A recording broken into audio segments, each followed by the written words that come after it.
Saya terus terang nggak tahu ini.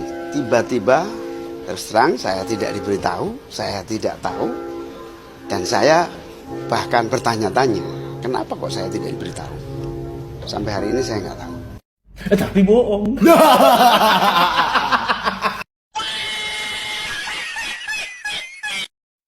Oke, daon nih. Nggak kenal maka tak sayang, sudah kenal kok menghilang. Just kidding, forever, underpass, flyover.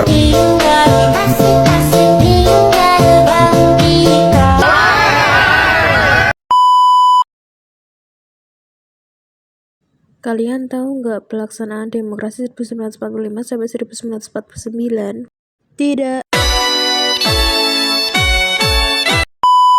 Indonesia merdeka tepatnya tanggal 17 Agustus 1945, sistem demokrasi telah diterapkan. Periode ini dikenal dengan nama masa revolusi kemerdekaan yang berlangsung pada 1945 sampai 1949. Pada dasarnya pelaksanaan demokrasi di Indonesia pada periode 1945 sampai 1949 masih cenderung terbatas pada fungsi pers.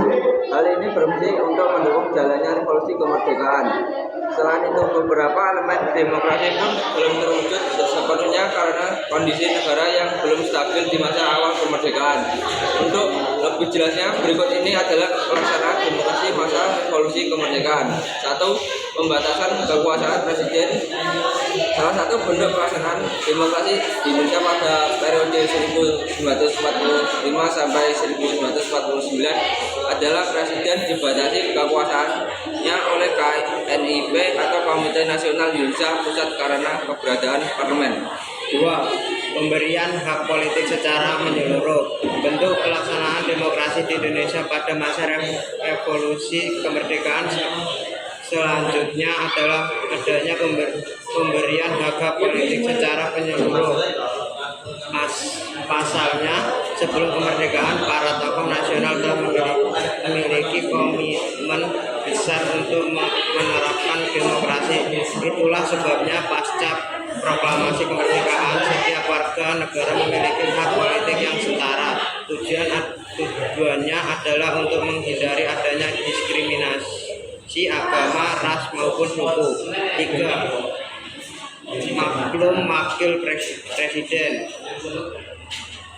Bentuk pelaksanaan demokrasi di Indonesia pada periode 1945 sampai 1949 lainnya adalah adanya maklum dari wakil presiden. Maklum ini berupa pembentukan beberapa partai politik sebagai peletak dasar untuk sistem kepartaian Indonesia pada masa yang akan datang. Hal ini juga bisa memengaruhi sejarah kehidupan politik di Indonesia. Demikian beberapa informasi seputar pelaksanaan demokrasi di Indonesia pada periode 1945 sampai 1949 atau masa revolusi kemerdekaan INF.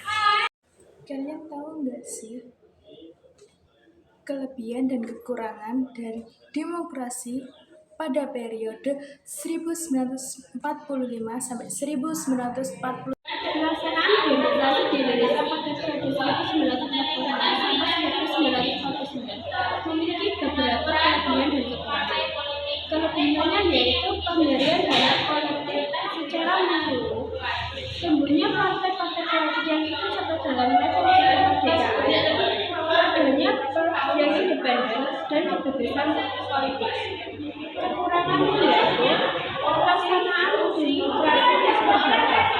Pelaksanaan demokrasi belum sepenuhnya terwujud dan belum dapat melaksanakan pemilu. Nilai demokrasi yang dapat dipetik dari pelaksanaan demokrasi di Indonesia pada periode 1945 sampai 1949 adalah pemberian hak politik secara menyeluruh, kebebasan politik, tumbuhnya partai politik, dan pers yang independen. Kalian tahu nggak sih nilai-nilai demokrasi yang dapat dipetik dalam periode 1945 sampai 1949? Pada periode 1945 sampai 1949, Indonesia mengalami masa awal kemerdekaan yang penuh dengan dinamika dalam sistem demokrasi. Dari pengalaman demokrasi pada ini terdapat beberapa nilai demokrasi yang dapat dipetik, antara lain satu, kedaulatan rakyat. Demokrasi yang ditetapkan menegaskan bahwa kekuasaan tertinggi berada di tangan rakyat, bagaimana tercantum dalam Undang-Undang 1945. 2. Musyawarah dan mufakat.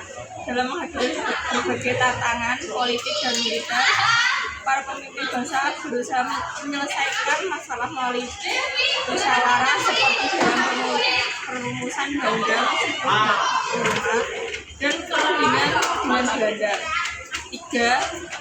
Persatuan dan kesatuan. Di tengah-tengah ancaman agresi militer Belanda, masyarakat dan pemimpin bangsa menunjukkan semangat kesatuan untuk mempertahankan kedaulatan Indonesia. 4. Kebebasan berpendapat. Meskipun dalam kondisi darurat, kebebasan berpendapat tetap harus dijaga, terutama dalam perdebatan di dalam pemerintahan dan konstitusi. Dan yang kelima, supremasi hukum. Pemerintahan Indonesia tetap berusaha menjalankan pemerintahan berdasarkan hukum, termasuk menerapkan Undang-Undang Dasar 1945 sebagai dasar negara. Yang keenam, tanggung jawab pemerintah. Pemerintah bertanggung jawab dalam menghadapi berbagai tantangan, baik internal maupun eksternal, termasuk dalam upaya diplomasi internasional dan mempertahankan kemerdekaan. Yang ketujuh, perlindungan hak asasi manusia. Meskipun belum sempurna, ada upaya untuk melindungi hak rakyat, seperti dalam Piagam Jakarta yang sempat mencerminkan penghargaan terhadap hak kebangsaan beragama.